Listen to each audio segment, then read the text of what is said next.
Welcome to the podcast, Let the Prophet Speak. This is Yeshayahu, Isaiah 10c, the third podcast in the 10th parak of Yeshayahu, Isaiah, and this is Saul Weiner, your host.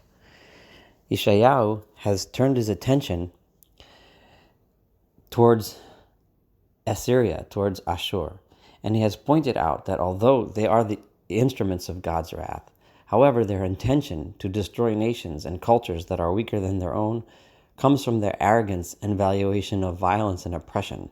It does not come from some desire to be the instrument of God. As God's message is compassion and appreciation of other cultures and empathy towards those that are weaker, not the message of violence and oppression against other people and cultures. So therefore, now that we have ascertained the true intentions of Assyria, Yeshayahu, Isaiah, tells us of the punishments that will befall them because they chose to destroy Judah and Israel. Even though that was the will of God, God will now turn his wrath towards them, the perpetrators of this evil, because of what they did to Judah, Israel, and the other nations that they trampled. So we continue. But when God has completed his mission, and when he has completed his actions against Zion and Jerusalem, then Efkod al pri gorol levav melech Ashur v'al tiferet rum einav. At that point, I will immediately turn and remember the haughty heart of the king of Assyria and the glory with which he holds himself in his own eyes. Ki amar, because what did he say, this king of Assyria? He says, B'koach yodi asiti u'v'chachmati ki nivunoti. How did I accomplish this, building this huge empire? Because I am so smart, and my hands, I am so powerful, and I am so wise. V'asir gvulot amim, va'atudotehem sosati, v'orid kabir yoshvim. It was because of my strength, my intelligence, that I was able to erase boundaries and create this huge empire. By erasing boundaries in his mind, he meant destroying other cultures, destroying other languages, destroying other peoples, and plundering their treasures, and exiling their vast populations. As we know, the practice of Assyria was well known. When they conquered a country, they would exile their peoples in order to eliminate the culture and eliminate any possibility in the future of them subverting the empire. Vatimtza Chakein yodi lechel ha'amim b'che'esof beitzim azuvot. I am so strong that I was able to seize, just like you can easily seize a bird's nest, just like eggs that are abandoned by the mother bird. I was able to just pluck these countries, these nations, these peoples, as if they were eggs not being guarded by their mother. Kol ha'aretz ani asafti. I was able to gather all these nations and conquer them from all over the land. V'lo haya noded kanafu fotzefel mitzaftzef. There wasn't even a mother bird there to chirp at me, to flap her wings at me. The image of a mother bird trying to protect her nest. The king of Assyria is saying, I am so strong, so powerful, so smart, and so great that I was able to pluck them like eggs that didn't even have a defender, as there wasn't even a chirp against me. Immediately, says Yeshayahu, what a mistake are you making?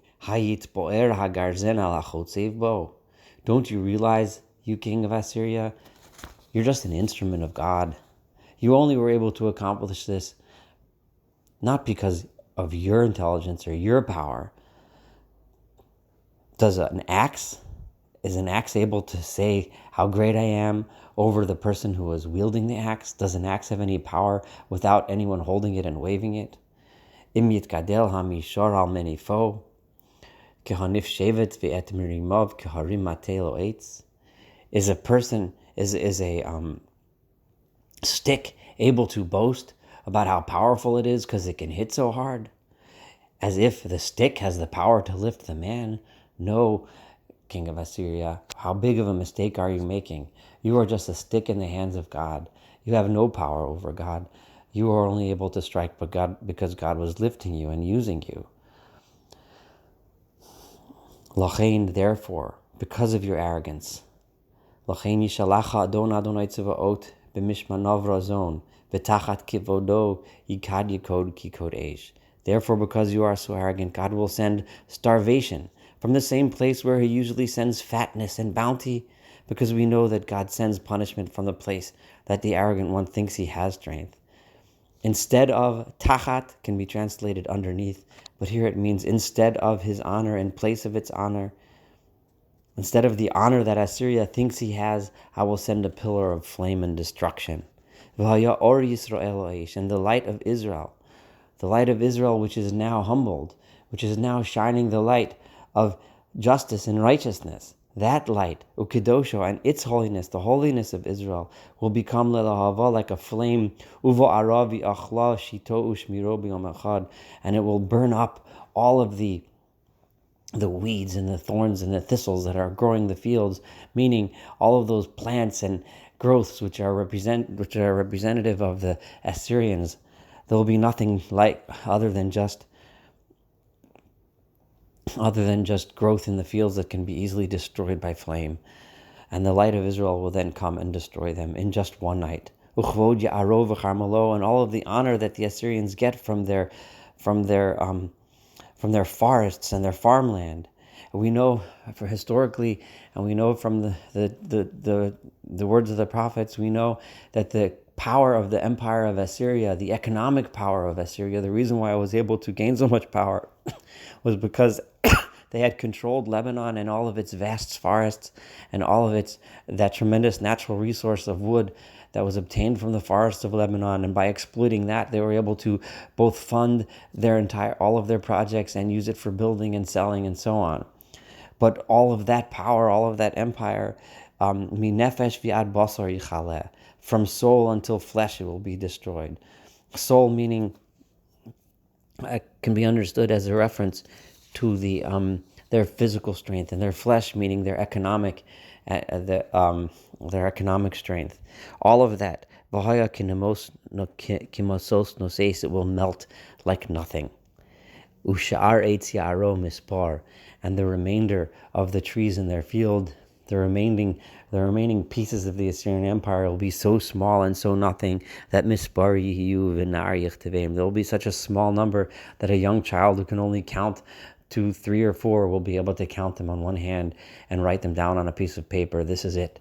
This is what's left of that once mighty empire, Assyria. Thank you for listening to 10C. Please join us next to 10D as Yeshayahu turns to focus on the remnant of Israel after the Assyrian destruction, and the words of comfort for the return of the exiles of Israel back to rebuild the nation of Judah.